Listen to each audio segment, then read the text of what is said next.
कक्षा 10वीं हिंदी और क्षितिज भाग 2 पाठ 13 मानवीय करुणा की दिव्य चमक। लेखक सर्वेश्वर दयाल सक्सेना। हेलो बच्चों, मैं शिक्षा सक्सेस सीरीज एजुकेशन से। आज का चैप्टर फादर कामिल बुल्के जी पर आधारित है, यानी जो लेखक हैं उन्होंने इस चैप्टर में फादर बुल्के के जीवन पर प्रकाश डालने की कोशिश की है ताकि हम फादर बुल्के के बारे में कुछ जानकारी प्राप्त कर पाएं। फादर को जहरबाद से नहीं मरना चाहिए था, जिसकी रगों में दूसरों के लिए मिठास भरे अमृत के अतिरिक्त और कुछ नहीं था।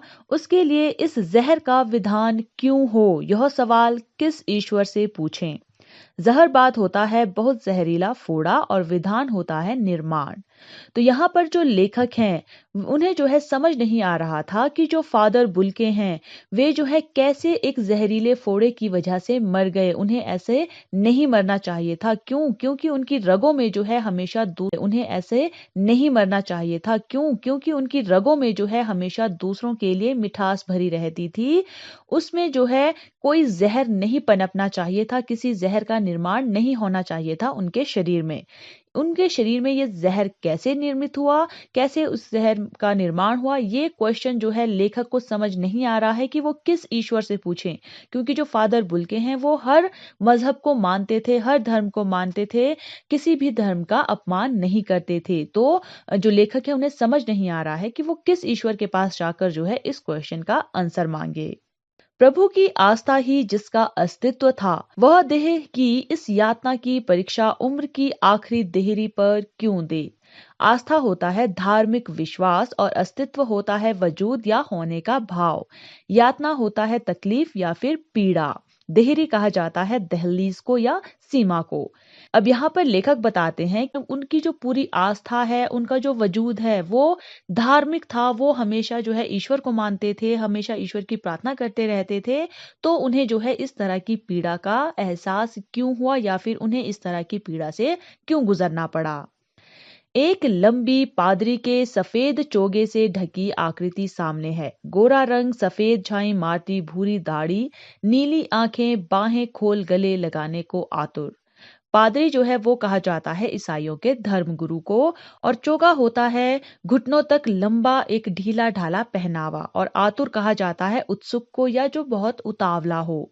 तो यहाँ पर जो पादरी हैं या फिर जो फादर बुल्के हैं उनके बारे में बताया जा रहा है कि यहाँ पर जो है उनकी आकृति जो है वो बिल्कुल सामने है। वो कौन थे? ईसाइयों के धर्म गुरु थे। और उनका जो पहनावा था वो कैसा था? घुटनों तक जो लंबा ढीला ढाला पहनावा पहनते हैं पादरी लोग, उनका वही पहनावा था। उनका जो रंग है वो बिल्कुल ही भूरे कलर की थी, आंखें नीली थी। और उनकी जो बाजुएं हैं वो हमेशा दूसरों को गले लगाने के लिए उतावली रहती थी, यानी वो जो है दूसरों का हमेशा सम्मान करते थे, सबको प्यार करने वाले थे। इतनी ममता, इतना अपनत्व इस साधु में अपने हर एक प्रियजन के लिए उमड़ता रहता था। मैं 35 साल से इसका साक्षी था। तब भी जब वह इलाहाबाद में थे और तब भी जब वह दिल्ली आते थे। आज उन बाहों का दबाव मैं अपनी छाती पर महसूस करता हूँ। साक्षी कहा जाता है चश्मदीद को, यानी जिसने कोई घटना अपनी आंखों से देखी हो।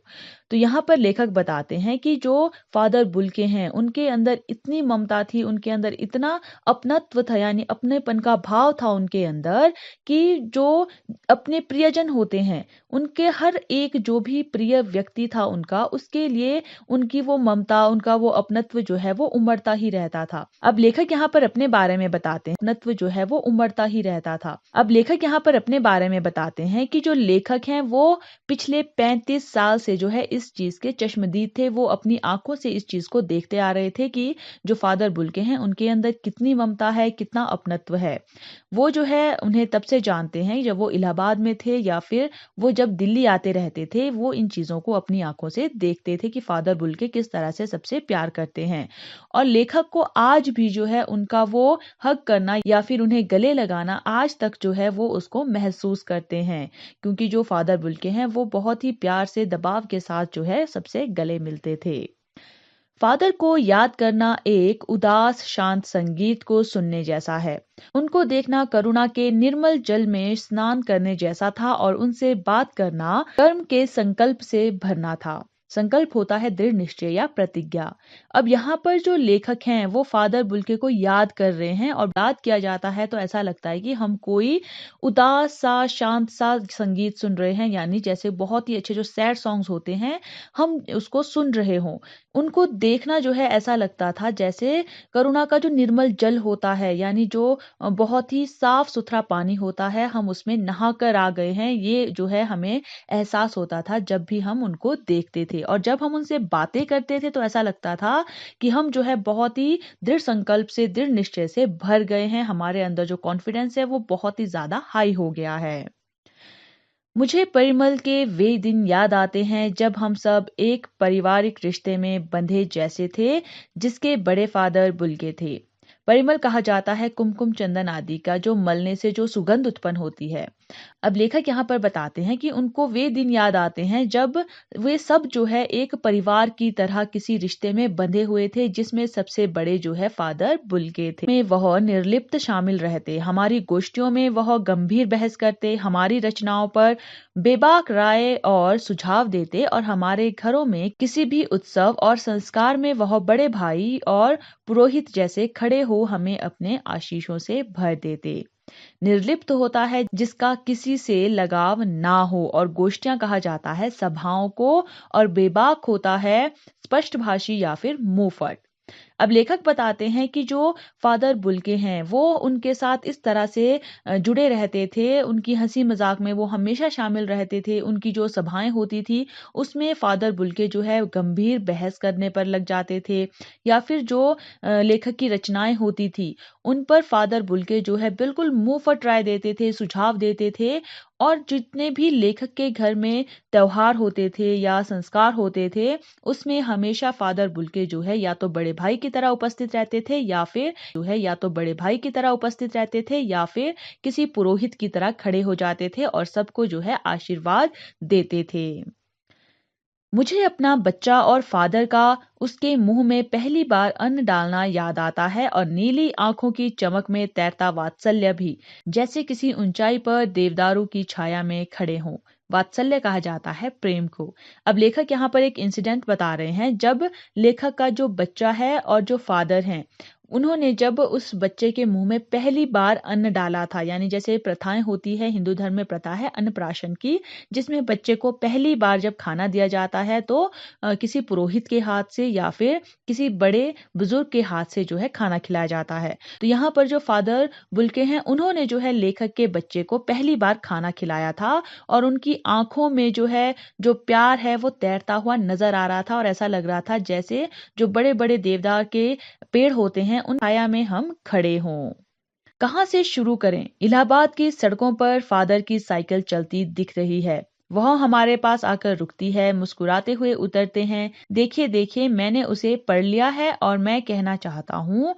उनको क्रोध में कभी नहीं देखा, आवेश में देखा है, और ममता तथा प्यार में लबालब छलकता महसूस किया है। आवेश होता है जोश। अब लेखक यहाँ पर बताते हैं कि मैं कहाँ से उनके बारे में बताना शुरू करूं, क्योंकि इलाहाबाद की सड़कों पर जो फादर हैं वो साइकिल चलाते दिख जाते हैं, और वो हमारे पास आकर उनकी साइकिल जब रुकती है तो वो हमेशा मुस्कुराते हुए उतरते हैं और अपनी बात को शुरू करते हैं। उनको कभी भी लेखक ने गुस्से में नहीं देखा, बल्कि हमेशा जोश में देखा है।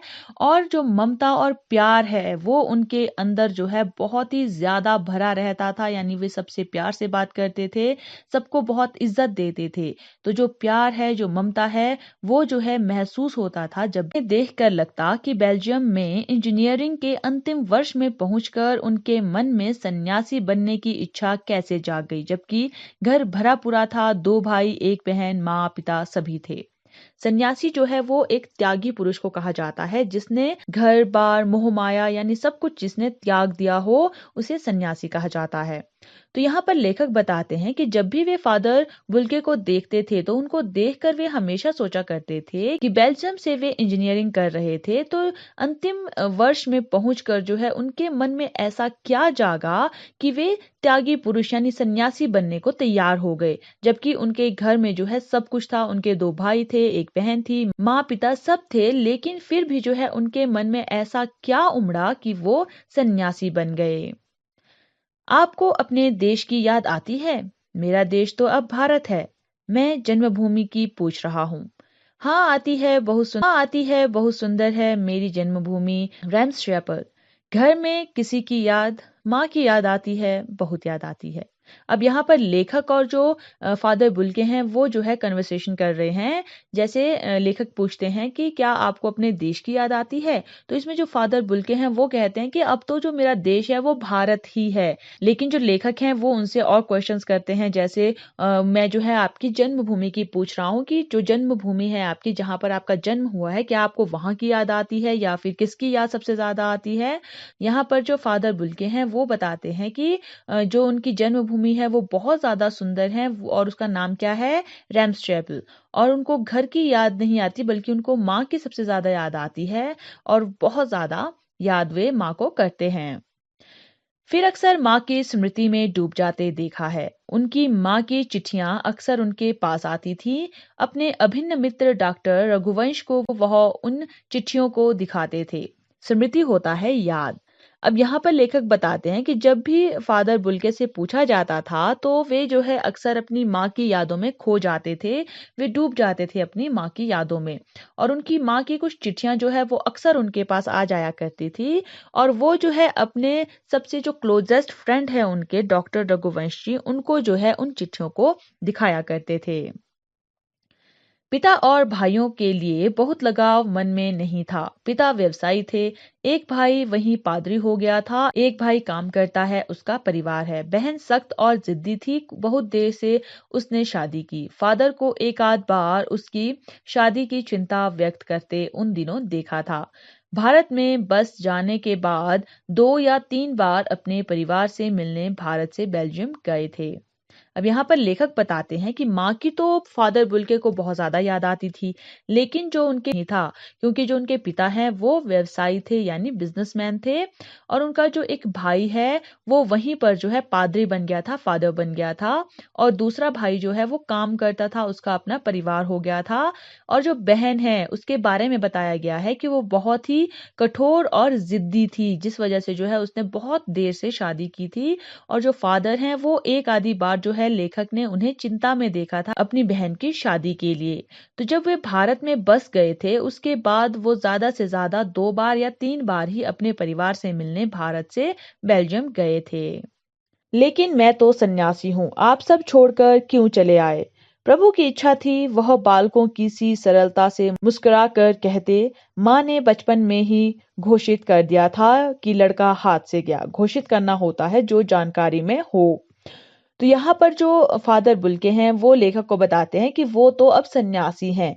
लेकिन लेखक पूछते हैं कि वो तो अब सन्यासी हैं, लेकिन लेखक पूछते हैं कि उन्होंने सब कुछ क्यों छोड़ दिया, या वो ये सब छोड़कर क्यों आ गए, भारत में वो क्यों आए? तो फादर बुल्के बताते हैं कि ये सब जो है प्रभु की इच्छा थी। ये सब कहते हुए जो फादर बुल्के हैं वो एक छोटा बच्चा जिस तरह से हंसता है उस तरह से वो हंस पड़े और बताते हैं कि जो उनकी माँ है उन्होंने बचपन में ही कह दिया था, उन्होंने बचपन में ही जानकारी दे दी थी कि जो ये लड़का है वो हाथ से गया, यानी वो जो है अब अपना काम खुद करेगा। या फिर कहा जा सकता है कि ये जो बच्चा है वो हमारी बात, परिवार वालों की बात नहीं मानेगा, इसलिए कहावत कही जाती है कि बच्चा हाथ से गया। और सचमुच इंजीनियरिंग के अंतिम वर्ष की पढ़ाई छोड़ फादर बुल्के सन्यासी होने जब धर्मगुरु के पास गए और कहा कि मैं सन्यास लेना चाहता हूँ तथा एक शर्त रखी कि मैं भारत जाऊंगा। भारत जाने की बात क्यों उठी नहीं जानता, बस मन में यह था। सन्यास लेने से पहले एक जो चाहने वाला है वो शर्त रख सकता है अपनी कोई एक। तो यहाँ पर लेखक बताते हैं कि ये सचमुच था कि जो फादर बुल्के हैं वो इंजीनियरिंग का जो लास्ट ईयर होता है उसकी पढ़ाई छोड़कर जो है वो सन्यास लेने के लिए धर्मगुरु के पास चले गए थे। और उन्होंने वहां क्या कहा था कि मैं सन्यास लेना चाहता हूँ, लेकिन मैं जो हूँ एक शर्त रखता हूँ। और वो शर्त क्या थी कि वे जो है भारत जाना चाहते हैं। अब यहाँ पर लेखक पूछते हैं फादर बुल्के से कि भारत जाने की बात जो है उनके मन में क्यों उठी, वो किसी और देश में भी तो जा सकते थे। तो यहाँ पर फादर बुल्के कहते हैं कि उन्हें नहीं पता, बस उनके मन में ये बात थी कि वो जो है भारत जाना चाहते हैं। उनकी शर्त मान ली गई और वह भारत आ गए। पहले रिसेंट संघ में 2 साल पादरी के बीच धर्माचार की पढ़ाई की, फिर 9-10 वर्ष दार्जिलिंग में पढ़ते रहे। कलकत्ता से बीए किया और फिर इलाहाबाद से MA। कलकत्ता जो है वो कोलकाता के लिए कहा जाता है। तो यहाँ पर जो फादर बुल्के ने शर्त रखी थी अपनी कि वे भारत जाना चाहते हैं, वो शर्त जो है मान ली गई और वे भारत में आ गए। अब पहले तो जो है उन्होंने 2 साल धर्माचार की पढ़ाई की, फिर दार्जिलिंग में भी वो पढ़े और उन्होंने जो है कलकत्ता से BA किया और इलाहाबाद से MA की। उन दिनों डॉक्टर धीरेन्द्र वर्मा हिंदी विभाग के अध्यक्ष थे। शोध प्रबंध प्रयाग विश्वविद्यालय के हिंदी विभाग में रहकर 1950 में पूरा किया। राम कथा उत्पत्ति और विकास परिमल में उसके अध्याय पढ़े गए थे। फादर ने मातृलिंग के प्रसिद्ध नाटक ब्लू वर्ड का रूपांतरण भी किया था नील पंछी के नाम से। लेखक बता रहे हैं कि उन दिनों में जो डॉक्टर धीरेन्द्र वर्मा हैं वो हिंदी विभाग के अध्यक्ष थे और जो फादर बुल्के हैं उन्होंने जो है राम कथा उत्पत्ति और विकास जो है वो 1950 में पूरा किया था और परिमल में जो है इसके अध्याय और विकास जो है वो 1950 में पूरा किया था और परिमल में जो है इसके अध्याय पढ़े गए हैं। और जो फादर हैं उन्होंने जो मातलिक का जो प्रसिद्ध नाटक है ब्लू वर्ड उसको जो है हिंदी में रूपांतरित किया था जिसका नाम उन्होंने रखा था नील पंछी। बाद में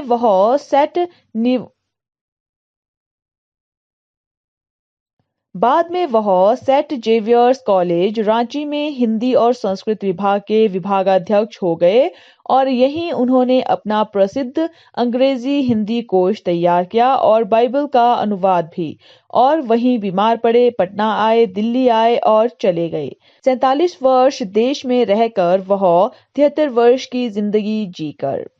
अब यहाँ पर लेखक बताते हैं कि बाद में वो जो है रांची कॉलेज में जो है हिंदी और संस्कृत विभाग के विभागाध्यक्ष बन गए थे और इसी पोस्ट पर रहकर जो है उन्होंने अपना जो है उसको तैयार की थी और बाइबल का अनुवाद भी जो है उन्होंने यहीं पर किया था। और इसी विभाग के विभागाध्यक्ष होते हुए वे बीमार भी पड़े थे, पटना भी गए थे, दिल्ली भी आए थे और फिर जो है वे 73 वर्ष की उम्र में जो है मर गए यानी उनकी मृत्यु हो गई। और वो देश में कितनी साल रहे?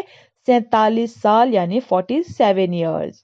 फादर बुल्के संकल्प से सन्यासी थे। कभी कभी लगता है वह मन से सन्यासी नहीं थे, रिश्ता बनाते थे तो तोड़ते नहीं थे। 10 साल बाद मिलने के बाद भी उसकी गंध महसूस होती थी। वह जब भी दिल्ली आते जरूर मिलते, खोजकर समय निकालकर गर्मी सर्दी बरसात झेलकर मिलते, चाहे 2 मिनट के लिए ही सही। यह कौन सन्यासी करता है? अब यहाँ पर लेखक बताते हैं कि जो फादर बुल्के हैं उनको ऐसा लगता है कि वो केवल प्रतिज्ञा से सन्यासी थे। कभी कभी जो है लेखक को ये लगता था कि मन से फादर बुल्के कभी भी सन्यासी नहीं बन पाए थे क्योंकि सन्यासी कैसे होते हैं? हर रिश्ते से ऊपर उठ जाते हैं, मोह माया त्याग देते हैं। लेकिन जो फादर बुल्के हैं वो जो है रिश्ते बनाते भी थे और उनको तोड़ते भी नहीं थे। चाहे आप 10 साल बाद उनसे मिल रहे हो लेकिन उनकी जो गंध है वो महसूस होती थी। और जब भी वो दिल्ली कभी आते थे तो लेखक को खोज कर, कभी समय निकाल कर, कभी चाहे गर्मी है, सर्दी है, बरसात हो रही है, हर चीजों को झेल कर वो जरूर मिलते थे, चाहे सिर्फ 2 मिनट के लिए ही क्यों ना मिले। अब लेखक यहाँ पर क्वेश्चन करते हैं कि ये सारी चीजें कौन सन्यासी करता है, क्योंकि सन्यासी जो है हर चीज से ऊपर उठ जाता है। उनकी चिंता हिंदी को राष्ट्रभाषा के रूप में देखने की थी। हर मंच से इसकी तकलीफ बयां करते, इसके लिए अकाट्य तर्क देते, बस इसी एक सवाल पर उन्हें जुझलाते देखा है और हिंदी वालों द्वारा ही हिंदी की उपेक्षा पर दुख करते उन्हें पाया है। अकाट्य होता है जिसका कोई तोड़ ना हो, जिसे ना काटा जा सके, और झुझलाना होता है चिड़चिड़ा होना, और उपेक्षा कहा जाता है तिरस्कार को या फिर अनादर को। तो लेखक बताते हैं कि जो फादर बुल्के हैं उनकी केवल एक ही चिंता थी। वो क्या थी? कि जो हिंदी भाषा है उसको राष्ट्रभाषा घोषित किया जाए या राष्ट्रभाषा के रूप में वे हिंदी को देखना चाहते थे। और जो भी उन्हें मंच मिलता था यानी जहां पर भी उन्हें कहीं बात करने का मौका मिलता था तो वो इस बात को जरूर जो है पॉइंट करते थे या फिर जो उनको तकलीफ होती थी उसको बयां करते थे। और इसके लिए जो है वो बहुत ही अकाट्य तर्क देते थे, यानी ऐसे फैक्ट्स बताते थे जिनको नहीं झुटलाया जा सकता। बस यही एक सवाल था जिस पर जो है उनको चिड़चिड़ा जैसा होते लेखक ने देखा था। वरना जो फादर बुल्के हैं वो बहुत ही शांत और अच्छे व्यक्ति थे, उनको कभी भी जो है किसी ने क्रोध में नहीं देखा था। और उनको जो है सबसे ज्यादा दुख कब होता था, जब हिंदी बोलने वाले ही करते थे, यानी उनको जो है हिंदी बोलने में शर्म आती थी। तो ये सारी चीजें जो है वो फादर बुल्के जो है वो देखकर दुखी हो जाते थे। घर परिवार के बारे में, निजी दुख तकलीफ के बारे में पूछना उनका स्वभाव था और बड़े से बड़े दुख में उनके दुख से सांत्वना के जादू भरे दो शब्द सुनना एक ऐसी रोशनी से भर देता था जो किसी गहरी तपस्या से जन्मती है। हर मौत दिखाती है जीवन को नई राह। मुझे अपनी पत्नी और पुत्र की मृत्यु याद आ रही है और फादर के शब्दों से झरती विरल शांति भी। सांत्वना होता है तसल्ली और विरल कहा जाता है दुर्लभ को जो बहुत ही मुश्किल से प्राप्त हो। अब यहाँ पर लेखक बताते हैं कि जो फादर बुल्के हैं उनका जो स्वभाव है या जो नेचर है वो कैसा था। वो जो है हमेशा जब भी किसी से मिलते थे उनके सुख दुख के बारे में पूछते थे, परिवार वालों के बारे में पूछते थे और बड़े से बड़े दुख में जो है वो तसल्ली जो वो बोलते थे उसको सुनना मात्र ऐसा लगता था कि अब जो है जो व्यक्ति जिसको तसल्ली दी जा रही है वो रोशनी से भर गया है। और ऐसी जो तसल्ली है, ऐसा जो जादू है वो गहरी तपस्या से ही जन्म लेती है। और यहाँ पर लेखक बताते हैं कि उनको जो है अपनी पत्नी की जो मौत हुई है उनकी, या जो पुत्र की मृत्यु हुई है उसकी याद आ जाती है, और जो फादर बुल्के हैं उनके जो उस समय के शब्द हैं जिससे लेखक को बहुत ही दुर्लभ शांति प्राप्त हुई थी, यानी बहुत ही कठिनाई वाली शांति प्राप्त हुई थी, वो सारी चीजें जो है लेखक को याद आ रही है। आज वह नहीं है, दिल्ली में बीमार रहे और पता नहीं चला। बाहें खोलकर इस बार उन्होंने गले नहीं लगाया। जब देखा तब वे बाहें दोनों हाथों की सूजी उंगलियों को उलझाए ताबूत में जिस्म पर पड़ी थी। जो शांति बरसती थी वह चेहरे पर थिर थी, तरलता जम गई थी। अब लेखक यहाँ पर बताते हैं कि जो फादर बुल्के हैं वो अब इस दुनिया में बीमार हो गए थे और लेखक को इस बारे में पता नहीं चला। अब उन्होंने जो है बाहें खोलकर इस बार उन्हें गले नहीं लगाया। क्यों नहीं लगाया? क्योंकि जो फादर बुल्के हैं वो जो है अब मर चुके थे, वे जो है ताबूत में पड़े थे। उनकी जो उंगलियां हैं, उनकी जो बाहें हैं वो एक दूसरे में उलझी हुई थी और वो जो है शांति से लेटे हुए थे, ऐसा प्रतीत हो रहा था। उनके चेहरे पर जो शांति बरसती थी वो जो है अब उनके चेहरे पर जो है बिल्कुल स्थिर थी, और जो तरलता थी वो अब जम गई थी, यानी वो एकदम शून्य हो गए थे। वह 18 अगस्त 1982 की सुबह 10 बजे का समय था। दिल्ली में कश्मीरी गेट के निकलसन कब्रगाह में उनका ताबूत एक छोटी सी नीली गाड़ी में से उतारा गया।